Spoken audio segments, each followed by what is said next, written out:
ये नॉर्मलाइजेशन का एक फार्मूला है जो वो डेटाबेस के आधार पर है। कल बच्चे ये भी कह रहे थे, कल मैं बता देता हूँ, बच्चे कल ये भी कह रहे थे कि सर जो दोनों, इस कारण क्या हुआ कि ये 2 नवंबर की जो एग्जाम हुई है उसमें बच्चे ज्यादा सेलेक्ट। हाँ, तो मैं आपके माध्यम से मैं कहना चाहता हूँ कि बच्चे ऐसा कुछ भी नहीं हुआ। 2 नवंबर की जो एग्जाम थी उसमें 11% बच्चे ही अपियर हुए थे और लगभग 13-14% बच्चे ही उसमें सेलेक्ट हुए हैं। अच्छा, बाकी आपके सिर्फ 86%, 87% बच्चे 27 अगस्त वाले एग्जाम में जो उन्होंने पेपर दिया है उस दिन सेलेक्ट हुए।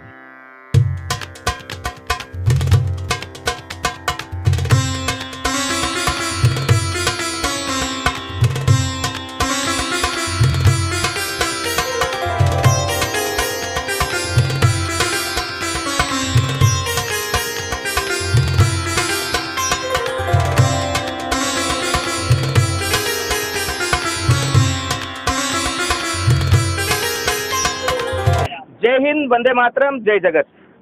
आज यहाँ कुछ बच्चे राजस्थान सरकार से पीड़ित आए हैं।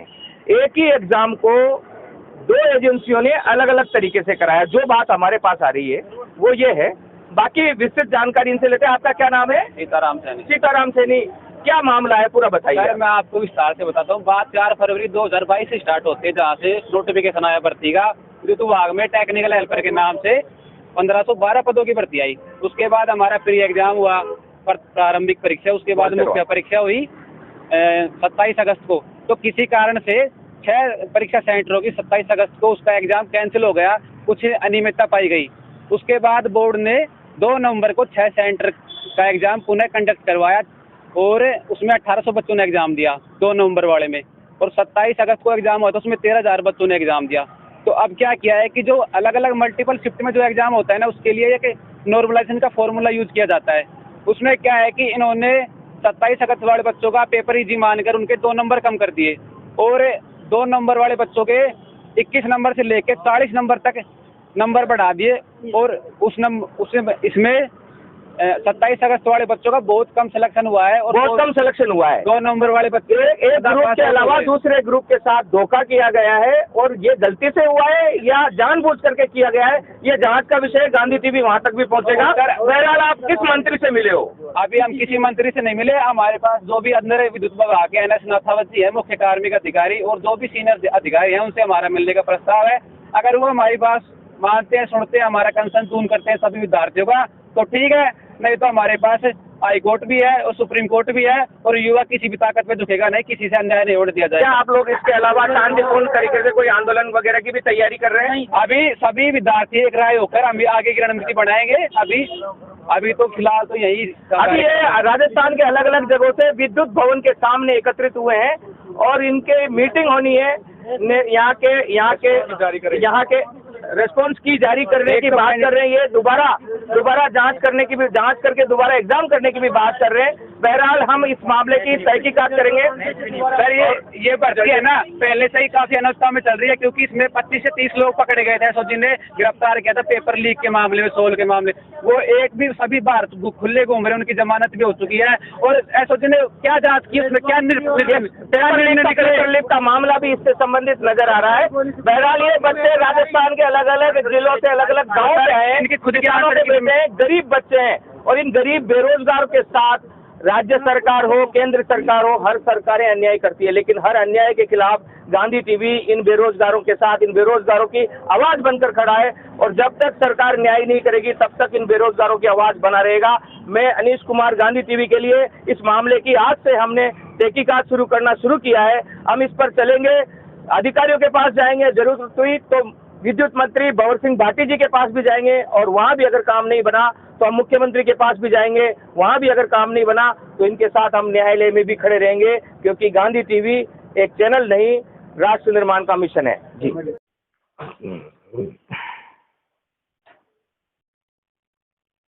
आज हम विकास भारती जी हैं, विद्युत विभाग के टेक्निकल विंग में PO, पर्सनल ऑफिसर, उनके पास बैठे हैं। अभी जो बच्चे आंदोलन कर रहे हैं उस मामले में इनसे चर्चा करने आए हैं। भारती जी, क्या मामला है, क्या है, बच्चे क्यों नाराज हैं? नाराजगी जैसा ऐसा भी कुछ भी नहीं है। थोड़ा सा ये है कि 1512 जो टेक्निकल हेल्पर 3rd की वैकेंसी थी, उस पर हमने सफलतापूर्वक एग्जाम कंडक्ट करवा करके हाल ही में 10 तारीख को हमने इसका रिजल्ट डिक्लेयर किया है मेंस एग्जामिनेशन का। कल कुछ बच्चे आए थे तो उनका कहना ये है कि सर हम जो नॉर्मलाइजेशन हुआ है तो उसमें मार्क्स उनके घट गए हैं और किसी के कुछ बहुत ज्यादा बढ़ गए हैं। ये है। तो क्या इसमें मतलब जैसे बच्चे आंदोलन कर रहे हैं तो क्या गुंजाइश है बच्चों को की मांग को मानने की, कितनी चांसेस है? आप क्या कर रहे हैं बच्चों से बात करने के लिए? कौन अधिकारी अभी नियुक्त हो? तो बच्चे नाराज है, आप लोगों से बात करने आए हैं, तो क्या आप इस मामले में आज बात करेंगे बच्चों से? हाँ बिल्कुल करेंगे। हमारे मुख्य कार्य अधिकारी श्री NS नाथावत साहब अभी काउंसलिंग में बिजी हैं, तो वो 2 बजे के बाद अभी उनसे बात करेंगे। कल भी उन्होंने बात की थी, कल भी हम सब बैठे हुए थे, तो बात करेंगे और बीच में अगर मदद की गुंजाइश होगी तो मदद करेंगे। मदद जैसा इसमें ये बात मैं बच्चों को बता दूं कि हमने एक बहुत ही पारदर्शी तरीके से एग्जाम कंडक्ट करवाई है। 1512 वैकेंसीज का जैसा सब बच्चों को पता ही है, 10 गुना अभ्यर्थियों का इसमें मेंस एग्जामिनेशन हुआ था। एग्जाम हुआ था 27 अगस्त 2022 को। किसी कारणवश है ना टेक्निकल एरर की वजह से 6 सेंटर्स पर हमें परीक्षा दोबारा करवानी पड़ी। दोबारा वो परीक्षा हुई 2 नवंबर 22 को। एग्जाम जब हुआ है तो उसमें जो 2 नवंबर वाले जो बच्चे थे उनका पेपर टफ था और जो 27 अगस्त को जो पेपर था उनका तुलनात्मक रूप से पेपर इजी था। इसलिए बच्चों के साथ कोई भी इनजस्टिस नहीं हो, इसलिए नॉर्मलाइजेशन की प्रक्रिया अपनाई। ये जो नॉर्मलाइजेशन की प्रक्रिया है उस पर ही बच्चों का थोड़ा ऑब्जेक्शन आ रहा है। तो उसके लिए मैं बता दूं ये एक्सपर्ट टीम गठित हुई थी चेयरमैन साहब की अप्रूवल के पश्चात, और उन्होंने वो एक्सपर्ट टीम न केवल हमारी एग्जाम में बल्कि RPSC की कोई भी एग्जाम हो उसमें हाईकोर्ट तक ने उस एक्सपर्ट टीम को ये दो जो एग्जाम हुआ है, दोनों एग्जाम में 2 टीम थी या एक ही एक्सपर्ट टीम में? दोनों एक्सपर्ट टीम एक ही थी। बिल्कुल, उसने देखा तो उसने पाया कि जो 27 अगस्त की जो एग्जाम थी उसमें बच्चों के बहुत ज्यादा मार्क्स आ रहे थे और जो 2 नवंबर थे उसमें बच्चों कम, तो उनको नॉर्मलाइज किया है। बच्चों को साथ कोई इनजस्टिस नहीं। बच्चे ये कह रहे हैं कि आपने सेकंड वालों में जरूरत से ज्यादा मार्क्स बढ़ा दिए, जो अन्याय हुआ है उस अन्याय कारण हजारों बच्चे अपनी नौकरी से वंचित है, जो जिनका नहीं होना चाहिए था उनका हो गया है। ये नॉर्मलाइजेशन का एक फार्मूला है जो वो डेटाबेस के आधार पर है। कल बच्चे ये भी कह रहे थे, कल मैं बता देता हूँ, बच्चे कल ये भी कह रहे थे कि सर जो 2 इस कारण क्या हुआ कि ये 2 नवंबर की जो एग्जाम हुई है उसमें बच्चे ज्यादा सेलेक्ट। हाँ, तो मैं आपके माध्यम से मैं कहना चाहता हूँ कि बच्चे ऐसा कुछ भी नहीं हुआ। 2 नवंबर की जो एग्जाम थी उसमें 11% बच्चे ही अपियर हुए थे और लगभग 13-14% बच्चे ही उसमें सेलेक्ट हुए हैं। अच्छा, बाकी आपके सिर्फ 87% बच्चे 27 अगस्त वाले एग्जाम में जो उन्होंने पेपर दिया है उस दिन सेलेक्ट हुए हैं। तो आज आप आपके जो उच्च अधिकारी आएंगे वो बच्चों से मुलाकात क्यों नहीं मिलेंगे? हम बच्चों को मिलने के लिए बैठे हैं, जैसे हम आपसे मिलने हमारे उच्च अधिकारी भी मिलेंगे और उनकी समस्या का निवारण करेंगे जो हमसे हो सकेगा।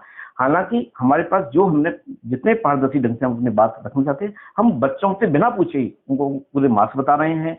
उनको ऑनलाइन सब कुछ, उनको RTI भी लगाने की आवश्यकता नहीं है।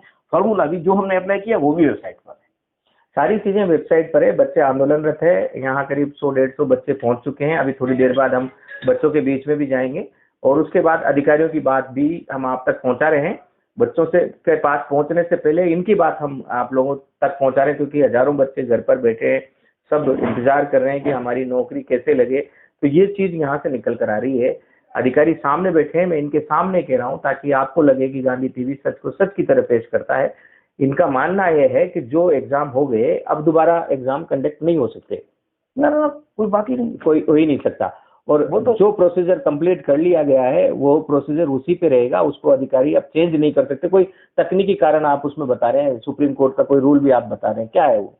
नहीं, इसमें जो जहां कोई भी क्वेश्चन पेपर एग्जाम अगर 2 से ज्यादा चरणों में होती है, 1 से ज्यादा चरणों में होती है, तो उसमें नॉर्मलाइजेशन या जिसे हम स्केलिंग बोलते हैं उसकी प्रक्रिया अपनाई जाती है। वही हमने अपनाई है और वो एक स्पेसिफिक फार्मूला होता है जो एक्सपर्ट कमेटी उसको रिकमेंड करती है। तो अब ये बदला नहीं जा सकता? ना, बदलने की बात ही नहीं है, क्योंकि वो डेटा के आधार पर है। और डेटा के आधार पर मैं पुनः बता रहा हूँ कि जैसा बच्चों का ये मानना है, जैसे कल भी बच्चे आए थे कि साहब उसमें तो हमारे लगभग है ना कितने बच्चे थे, 1800 बच्चे में से 1200 बच्चे सेलेक्ट हुए। ऐसी बात भ्रांति है, इसको आप बिल्कुल भी नहीं सुने, है ना, ऐसा कुछ भी नहीं है। वो मैं बता चुका हूं कि केवल 13-14% बच्चे ही उसमें सेलेक्ट हुए हैं। 86% बच्चे पहले वाले पेपर जिसमें से वो 27 अगस्त को जो हुआ था उसमें सेलेक्ट। ठीक है, गांधी टीवी इस मामले में बना रहेगा। बच्चों की क्या बात होती है, आंदोलनकारी बच्चे आगे क्या स्टेप लेते हैं, वो भी हम आप तक पहुंचाते रहेंगे। सच को सच की तरह पहुंचाते रहेंगे। अधिकारी जो कहते हैं वो उसको भी वैसे के वैसे ही पहुंचाएंगे, बच्चे जो कहते हैं वैसे के वैसे ही पहुंचाएंगे।